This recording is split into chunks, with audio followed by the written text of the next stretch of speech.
Первый выпуск передачи «Культурная эволюция» был снят в январе 2004 года к открытию съезда работников культуры и духовных деятелей. Многие сейчас забыли, но слава о работе Министерства культуры и духовного развития во главе с Андреем Борисовым распространилась далеко за пределы республики.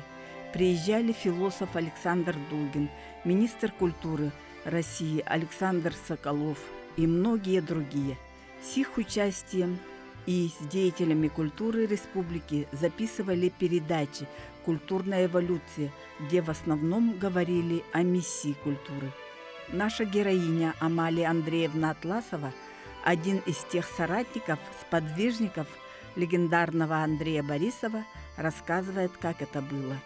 У вас в образовании так много смешано, да? И медик, и учитель. А сами себя как ощущаете? Работником культуры. Когда я выбирала свою профессию будущее, я поехала просто помогать поступать мужу и сестре. Они поступали в ЯГУ. У меня была задача их кормить, им помогать.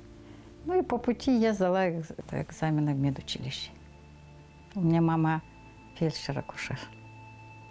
Мне эта профессия очень нравится, кстати. Я проработала в медицине 14 лет. Самая большая должность была у меня исполняющая обязанности главного врача участковой больницы. А так я всегда заведовала ФАПами.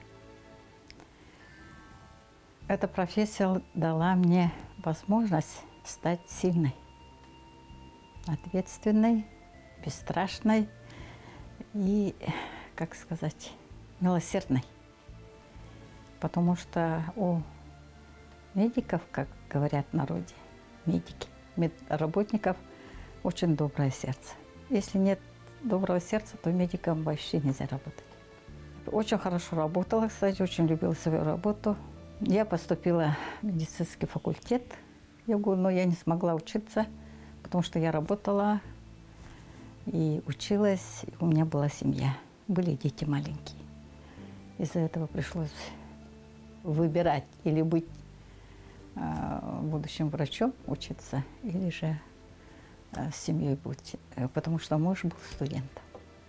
Но я выбрала работу. И об этом совсем не жалею, потому что медицина сама по себе, конечно, очень интересная профессия. Давать людям здоровье, жизнь, ну, как бы сказать, результативная. Видишь, конечно, результат. Этим меня импонировала эта медицина. Поскольку это было время партии, вот такое время, когда тебя партия куда-то звала, отправляла, и меня выбрали председателем профсоюзного комитета совхоза Усмайский. И мне пришлось оставить медицину, перейти в совхоз Усмайский. Работая в медицине, я закончила ЕГУ БГФ, учитель химии и биологии. Всего там у меня год, что ли, стаж получается, потом профсоюз. Совхоз расформировался, и мне сказали, выбирай, куда пойдешь работать. В образование, Сафрано, в культуру заведующий, или же к нам в райком партии. И я выбрала культуру. Мне нравится в этой профессии, что она позитивная. Медработник лечит тело, а мы лечим душу. Тогда, значит, ваша деятельность, ваше служение совпало с деятельностью Андрея Савича? Да, да. Ага, вы соратник тогда, получается? Соратник. Я вам завидую. Я сама себе завидую. Расскажите про это время. Ой, это самое прекрасное время было, когда Андрей Савич был у руля культуры. Время мудрых решений. Мы как бы по инерции сейчас работаем. Потому что он дал нам ориентиры, дал нам цели большие. К этому мы стремимся сейчас и идем. С Андреем Савичем было легко работать. Легко это ладно, с ним было очень интересно работать. Вот каждый день он был ярок событиями, мозговыми штурмами, какими-то походами за идеями. Он очень много делал различных семинаров, вот этих поездок, ну, таких духовных, именно на развитие традиционной культуры. Вот поэтому мы сейчас развиваемся. Если бы не было такого лидера, я считаю, что сейчас был бы голод. Когда приезжают из центральных областей России, из других областей, всегда возникает вопрос, как же так у вас Министерство культуры и духовного развития? Это когда вот случилось, когда переименовали? И вот где-то в 97-м, я сейчас точно не помню, было переименовано. Для того, чтобы сохранить традиции, духовность. Очень много, конечно, было полемики, много споров было. Но я считаю, что это правильное решение. И сейчас оно очень актуально. В наше время особо стало. А если бы этого не было, но одна отрасль культуры и искусства, Министерство культуры и искусства, но оно испокон веков уже было так. А тут появляется новое слово. Это значит новые какие-то ориентиры на духовность. Это сохранение народов. Без духовности не было бы каждого народа. Мы же многонациональная республика. Вот это, мне кажется, объединяет все народы. Вот это вроде бы такое слово, как бы то ли не к месту, то ли для обывателя. А получается, что это слово очень важное. Сейчас именно вот при нынешней обстановке. Андрей Савич всегда придает особое значение ключевым словам или символам. Но о нем есть фильм «Знаки и символы». Он человек, который обращает на это внимание, и потом вот эти знаки и символы, какие-то термины он одухотворяет. Да. И вот это вот становится реальностью. Я знаю человека, который смеется. Бендребет смело, а вот тогда калинка дикболан так. Гэх, олонхо, италь, хомус. Да. Ага, ну вот под его руководством духовной акции. Как это было? Допустим, я знаю, что целый пароход ехал по Вилюйскому. Мы ездили, все начальники культуры ехали на этом пароходе. Вообще на пароходах он всегда разные семинары делал. Не только этот случай был.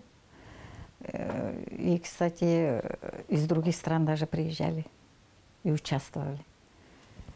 Вот с тех времен вот этот хомус, исех, олонхо и тягаль. Эти символы, вот сколько лет уже, это нужно сказать, 30 лет, наверное, прошло, как он начал говорить-то и внедрять. И сегодня у нас подсознанию каждого человека, даже у русского человека есть. Он знает, что такое исех. Он знает, что такое сухарь. Он знает, что такое ламха. Это же вообще уникально.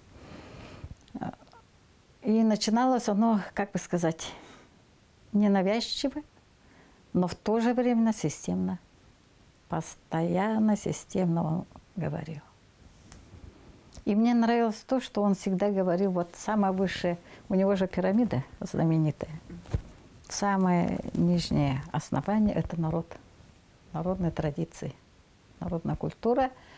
И оттуда все идет и выходит на высший уровень, как бы к космосу, вот это вот искусство. Самое высшее, как бы, совершенство культуры, что ли, в этой традиционной.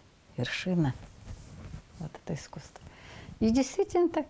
Вот эта пирамида, хоть и смеялась над ним, она никогда не переворачивалась в маннах вверх тормашками. Она всегда устремлялась вверх. Вот. И мы, его команда тогда, которые вот с ним начали работать и до сих пор пронесли, даже 2 начальника сейчас работают, они вот несут его миссию. Да. У него везде знаки. Что такое космофизическая архитектура? Вот вы знаете или нет? Ой, это он только знает. Он только может сказать, что есть такое. Было в Сунтарском районе, я не помню, в каком 2004 что ли год. Там проводили Ну, семинар, большой круглый стол с участием разных стран. Приезжали люди, которые имеют уникальные способности. Говорили о космофизической архитектуре. И тут такая случилось, что в министерстве многие заболели. Какой-то то ли вирус, то ли что. Андрей Александрович тоже не смог. Тоже заболел. И вдруг меня отправляет. Я с температурой еду туда. Я тоже заболела. Ну, что-то случилось у нас в министерстве. Мы летим. Я еле, ну, думаю, живая приземлюсь или нет в Сунтарах. Приземляюсь, температура, уже круглый стол назначен на 11 часов. Мы забираемся, здесь сидят много-много различных экстрасенсов, там, людей с такими способностями большими, уникальными, из других стран, из Москвы были. Говоря об этой архитектуре, через час у меня проходит вся болезнь. Я выздоравливаю, потому что сижу, видать, среди этих уникальных. Я ему очень благодарна, Андрею Александровичу, что он меня отправил. Во-первых, я узнала, что это такое. Это, опять же, с его пирамидой связано. Вот Ураса, там, тот же Балаганде, который устремляется в космос, связывается с высшими силами, которые дают нам силу, народу и так далее. Это все, оказывается, взаимосвязаны, и испокон веков наши предки это использовали. Оказывается, я узнаю там. И самое интересное, что я там нашла родственников. Отец у меня наполовину сунтарский, наполовину нюрбинский. И я вот смогла съездить на его родину. Вот такая интересная конференция была.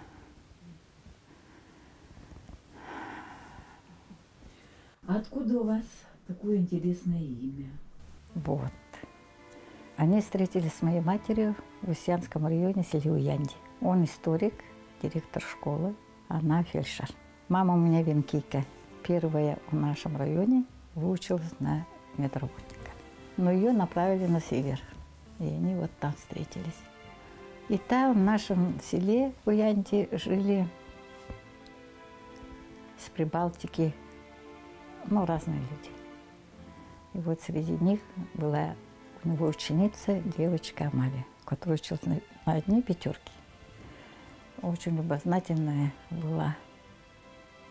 Потом она впоследствии стала учительницей. И вот в честь нее я названа. Чтобы такой же умной была, как эта Амалия.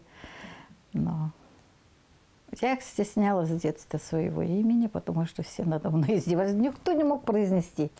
Сейчас эти маленькие дети сразу же произносят мое имя. Вот какой век. А раньше люди не могли произносить. И всегда надо мной смеялись, и я в детстве стеснялась. И что означает это? Амалия, оказывается, это горный цветок, который растет сквозь эти камни, пробивая себе путь. Вот. Ну, я считаю, имя мне подходит. Отец у меня писатель, Якутии Егоров Андрей Илларионович Чукур. Писал в своих книгах об истории, о людях. Детские книги у него есть. О знаменитом скакуне Каргалах. Скакун был в Нюрбинском районе. Он всегда занимал призовые места. У него все рассказы о реальности. У него такая детская книга «Хемси Хеннере». В основном это его тяжелое детство в семье Батраков. У нас учительница русского языка Васильева Дарья Семеновна перевела. Вот на русский язык 2 книги. Дедушкины рассказы и маленьким друзьям. Они учат детей быть честными, принципиальными, любознательными. Кестыл, тут тоже реальные люди, которых он встречал в своей жизни. Сюряхайманыта тут рассказал. Кахылчу, мен работник культуры в основном. Вот это вот. Намах Сергею Яндига. Это книга о жизни в Янде Устьянского района. О жизни Ленивого Тафигин. Очень интересная книга. Ну, он стал писать после 55 лет. Долгое время работал председателем сельского совета Кюбского наследия, учителем, директором школ. А мама у меня мастерицей была, берестяные изделия. Это ее работа. У меня очень большая коллекция на музее. Сама фельдшер. И она создала любительское объединение Меккылга. Это в Кюпцах 3 родственниц. Невестка наша, Рахлева Мария Федотовна, Варвара Филипповна, моя мама, и Татьяна Докторова, ее троюродная сестра. А сейчас очень много мастериц в Кюпцах. Вот мне хочется воспоминаний из детства. Детство у нас очень счастливое было. В Усьянском районе, селе Уянди. Нет, мы все втроем там родились. Я, Валерия и Надежда. 5 лет, когда мне было, мы переехали в Усьмайский район. И каждый раз приезжали из поселка в поселок. Весь район мы тут почти объехали. Потому что отца отправляли каждый раз в новую школу. А из Уянди что помните? Оленей, бескрайную тундру. Особенно я помню снег, весна. И мы голышом бегаем по снегу. Вот это я очень хорошо помню. И как мы сидим между этих рогов оленей и болтаем ногами. Вот эта картинка вообще осталась. Я ездила туда, где я родилась, 2 раза я была там. И видела то место, где мы жили. Там еще этот дом сохранился. Балаган, где я сохранился. И, кстати, где родился, вот чувствуешь, оказывается. Вроде я усьмайская, но все равно, когда я приехала туда, мне просто сердце защемило. Такое чувство прямо, ну, я не знаю, благодати или чего ли, такое чувство. Вообще не передать. Чувство Родины есть, оказывается. Хотя некоторые говорят, вот, мы там жили, тут живем, у нас Родины нет. Типа, там Родины, тут нет, оказывается, есть. Вот. Потом переехали в Бриндаки, у нас было только 3 якутской семьи. Все были русские. Я помню в Бриндаките горы. Мы на лыжах с горки на Сопково катались. И драги помню, конечно, которые золото добывают, там моют же. Драгу помню, вся в огнях, мы всегда любовались. Большим пароходом. Думали, что это пароход. Вот. И когда мы жили в Иныкчане, то там прилетали самолеты на лыжах. На воду спускались и оттуда взмывали в небо. Вот это я помню. Потом мы переехали сюда, в Усьмай, на эту территорию. Жанцы, Петропавловск, Кюпцы, Усьмай мы жили. Где, когда жили в Петропавловске, мы летали, ой, как он назывался, Як-3, что ли, самолет такой маленький был. 3 человека садилось. И все тут было видно. Только все стеклянное было. Но до Амги доезжали. Были рейсы до Амги к родственникам. И этот самолет качало, нас укачивало, и мы вообще в лёжку лежали и смотрели вот под нами эти леса, которые мелькали, как это. Вот. Но из взрослой жизни... Из взрослой жизни у меня даже рассказ есть отца обо мне. Художественного рассказа о медиках нигде нет, кроме вот этого. И этот рассказ сейчас ходит по WhatsApp, как будто бы это было в другом районе, а на самом деле было здесь. Я спасла человека, который вообще замерз. Я работала после училища в городе Якутске в реанимационном отделении главной сестрой. И я там многому научилась, как оживлять людей. И в Ижанцах под Новый год замерзает машина в 25 километрах от Ижанцев в сторону Усьмай. Ломается, и люди возвращаются пешком. Кто-то там остался, кто-то шел. Короче, один пришел, сказал. Мы отправили машину ГАЗ-66. Я говорю водителю, потому что одного человека в сугроб снегом закопали, потому что не могли уже нести его. Боялись, что что-то сломают. И этого человека он привез. И я сказала, ты, Нане, пожалуйста, затаскивай машину. ГАЗ-66 только кабина, мы никто не поехал, поэтому. Ну, как он лежит, в какой позе, так и привези. И он его так привез, лежа, замерзшего человека. Я вспомнила, что в городе Якутске таких людей мы размораживали в ванне. Там уже хорошие условия. А у Жанца где ванну найти? Ой, измучились, думаю. Хотели бочку, туда-сюда. Потом я вспомнила, что в Малаканке есть чан. Такой большой. И вот этот чан мы постепенно заполняли водой теплой горячей. И доводили до соответствующей нормы. И он постепенно разморозился. Вот. Много анекдотов про этот случай, много разных интересных рассказов. Но на самом деле этот человек второй раз родился, после этого он жил, у него родились дети, он женился. Я, глядя на него, всегда радовалась. Поэтому говорю же, в медицине всегда видишь результат свой, если ты правильно отработаешь. А воду сначала холодную? Холодную, даже со льдом, потому что сразу нельзя. Если сразу горячее, все. Систему хотела поставить, инъекции, крови не было. Она уже запустила. Дыхания тоже, можно сказать, не было. Потому что зеркальце, ну, потело, даже почти не потело. Вот. Сердцебиение то же самое. И вот постепенно, это сколько часов, 9 часов вечера, и 9 утра он был как огурчик. Ни одной царапины, ни болячки, ни пневмонии, ничего не было. Вот так. Остальных, у кого ноги и руки, мы их тоже так же размораживали. Тоже без последствий оперативных они выздоровели. Вот эти командировочные совхоза были они. Угу. Интересный случай. Угу. Очень уникальный. Так что человека можно спасти. А из того периода, когда работали в культуре? Культуре. Я до сих пор работаю в культуре. Сейчас я заведующая филиалом литературный музей имени Дмитрия Денисовича Просимова. Нашего поэта венкийского, прозаика, художника, фольклориста.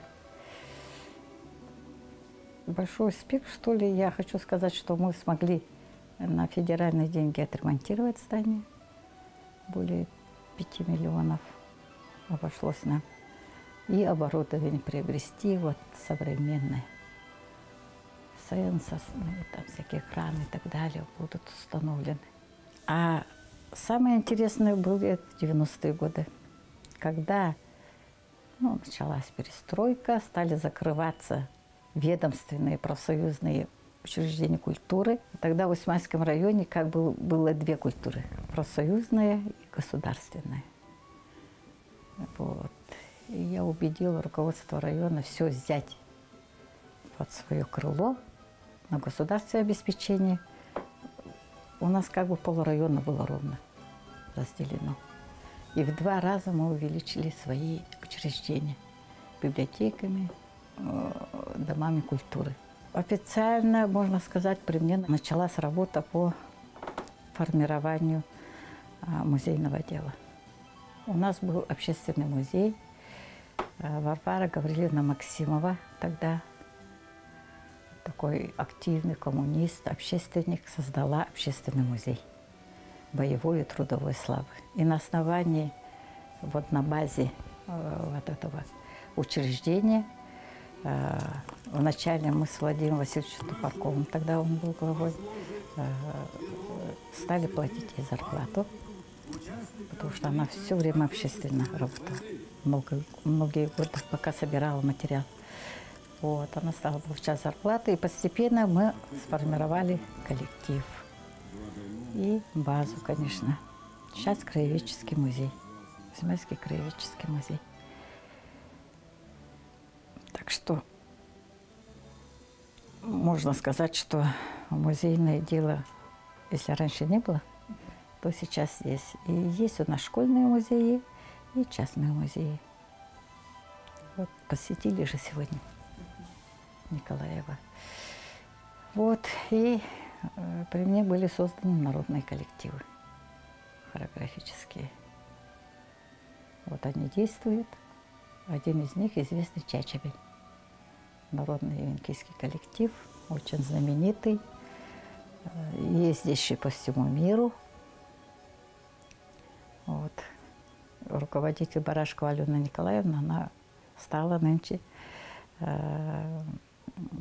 заслуженным работником культуры. Расскажите, 2003 год, когда вот приезжал десант писателей. Это был юбилей Яномайского тракта. Владимир Васильевич Топорков, вот глава тогдашний, дал задание нам, Управлению культуры, организовать эту поездку. Мы вышли на Союз писателей. Как раз были люди, которые очень интересовались этим трактом.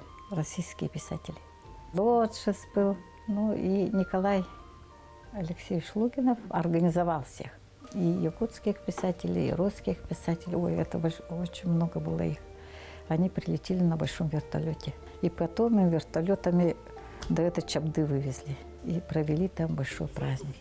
Они общались с природой, ловили рыбу. Всю ночь были концерты, хороводы. И после этого вышла книга. Они получили очень большое впечатление. Чабда – это одна из станций тракта. И там до сих пор живут потомки смотрителей тракта Бушковых. Сейчас там Николай Васильевич Бушков живет. Федоров Владимир Николаевич приезжал. Владимир Карпов приезжал. Да, Владимир Карпов с России, с Москвы. Вообще влюбленные уехали. Штуров, оказывается, профинансировал поездку. Я тогда начальником управления культуры работала. Все это. Когда переехали в Якутск? Я переехала в 2004 году, работала в Министерстве культуры. У меня беспрерывно я работала с 92-го в культуре. Работая в Министерстве культуры, вот когда с Андреем Савичем, там уже вообще близко стали работать. Кстати, при нас он создал отдел по работе с муниципальными образованиями и поставил меня руководителем.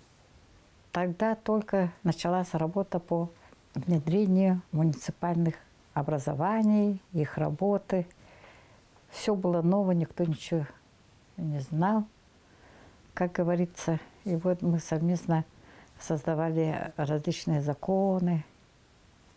Вот при мне мы создали закон о этих мастерах, народно-традиционной культуре. Все эти нормативно-правовые документы по муниципалитетам было создано вот именно нашим отделом. Андрей Савич дальновидный, и он правильно сделал, что создал вот такой отдел, потому что как бы уровни власти разделились, и для того, чтобы быть одним целостным, как он говорил, единая культурная программа, вот, должна быть, нам установку давал. Конечно же, вот это создание этого отдела было важно, вот, актуально. При нем работа учреждений культуры в новых условиях. Подразумевалось все. Нам разрешили арендовать помещения, услуги делать платные.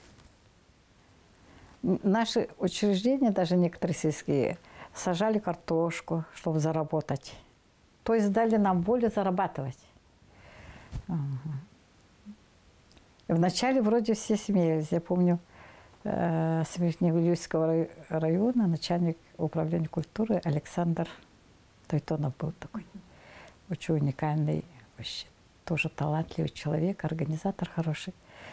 Вот. Они обменивались с нами опытом по содержанию КРС. Содержание. У нас тоже тут были такие учреждения, которые зарабатывали, потом использовали вот на шитье костюмов и так далее. Тогда было интересно работать. Потому что как бы финансирование, это сейчас по программе финансирует. Вот как бы возвращается то. А тогда просто сразу же как бы оборвалось. Финансирования не было, кроме зарплаты. Зарплата была ниже, чем сейчас. Ой, вообще зарплата самая низкая в социальной сфере была. Это сейчас она достойная, я считаю. Достойная и требует, естественно, эффективной работы. Очень достойная сейчас зарплата. Профессия работника культуры и искусства, она очень светлая, дарящая людям добро, счастье, дарящая людям силы, чтобы они могли побороть свои невзгоды, свои трудности и так далее. Поэтому она очень уникальна, эта профессия. И те, кто работает в культуре, они потом уже не могут уйти на другую работу. Они могут только в этой сфере работать. Такой случай был в 90-е годы. У нас выигрывает выборы Тамара Егоровна Варламова. Она была таким духовным человеком. И всегда к людям обращалась. Дорогие мои, ну потерпите. А больше что она могла, как глава, обещать? Вообще денег не было. Зарплату по полгода мы не видели же тогда. Ну, и вообще во всей сфере так было. Людям было тяжело жить.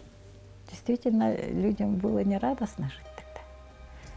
Но она умела находить слова и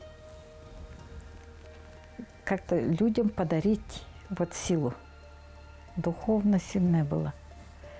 И вот она нас учила. И мы, работники культуры, ей помогали в этом. Я считаю, мы друг друга очень дополняли. Я со многими главами работала, и она мне больше особо, вот как духовный человек, осталась в памяти. Сильная, духовно богатая. Она могла из любой ситуации выйти. Вот идет планерка, да? И сегодня день рождения у какого-то руководителя. Мы никто не знаем. Она его поздравляет, ну, например, Владимир Ильич, да? Поздравляет, и у нее цветок роз, китайская роза. Она отрывает вот этот розок с цветком и дарит ему. В 90-е годы, когда вообще о каких подарках можно думать-то? У людей зарплаты ничего не было. Жизнь тяжелая была, и вот такой лучик и такое счастье она всегда дарила. И вот мы ездили по району, и вот один раз перед Новым годом она повезла нас в Алахью. Замерзла школа по вине какого-то человека, который там закрыл, как бы протестуя на эту тяжелую жизнь. Но его тоже понять можно. Да? Но было все восстановлено очень быстро. ЖКХ образование восстановила школу. Она вперед уехала с начальником образования, управления образования, и их встречают страшно озлобленные люди. И в этот момент мы заходим. Немножко опоздала наша машина, и все ее окружили, все галдят, кричат, требуют. Надо спасать ситуацию. И я говорю, военец у нас был. Давай-ка частушка. Была наша аксакал Светлана Кирилловна. Я говорю, давай частушку споем. Все галдят, шум такой. Все что-то от них требуют. Зажали в угол. И тут баян и частушки. Расступись, честной народ, что-то там поет Светлана. Все повернулись в нашу сторону. Так удивились. Вот. Таким образом, как бы обстановка была разряжена. Мы начали концерт. 2 отделений, главное. Якутское отделение – это все установка Тамары Егоровны. И русское отделение. Пели на якутском языке. И 2 отделение на русском. И главное, переодеваемся по-якутски, потом по-русски. Заканчиваем русским отделением, прощаемся. Мы так рады были с вами встретиться. Нет, повторить. Опять по 2 кругу пришлось всю программу. И самое, что интересно, да, все злые, все такие сидят угрюмые. Видно же, народ устал от этой безысходности. И она, Тамара Егоровна, такую речь прямо яркую такую сказала, как всегда: дорогие мои, давайте потерпим, придут хорошие времена. Такая плавенная речь. Стоим в кокошниках, все сарафана и поем песню «Деревенька моя». Деревня моя, как начали петь, просто слезы их бедных. Все плачут. Я веду и говорю: дорогие, наши земляки, мы вот с долины приехали к вам, с Усьмаи, а вы живете в горах, но мы единое целое, мы все усьмайцы. Но у вас далеко-далеко, там есть родные села, деревни, которых вы оставили и живете с нами. И вот давайте вспомним о них и песни поем «Деревенька». Точно в душу попали. Расставались мы все, обнимаясь, короче. А там золотари, да? Золотари. Золотодобытчики. Ага. Золотодобытчики. Просто, конечно, им было тяжело работать тогда. А сейчас какое время по сравнению с тем? По сравнению с тем, кстати, нужно сказать, что очень хорошее время. Сказать, что мы плохо, бедно живем, нельзя. Мы очень хорошо живем. Очень хорошо живем, но вот той теплоты, той доброотношения, что ли, между людьми, конечно, стало меньше. И вот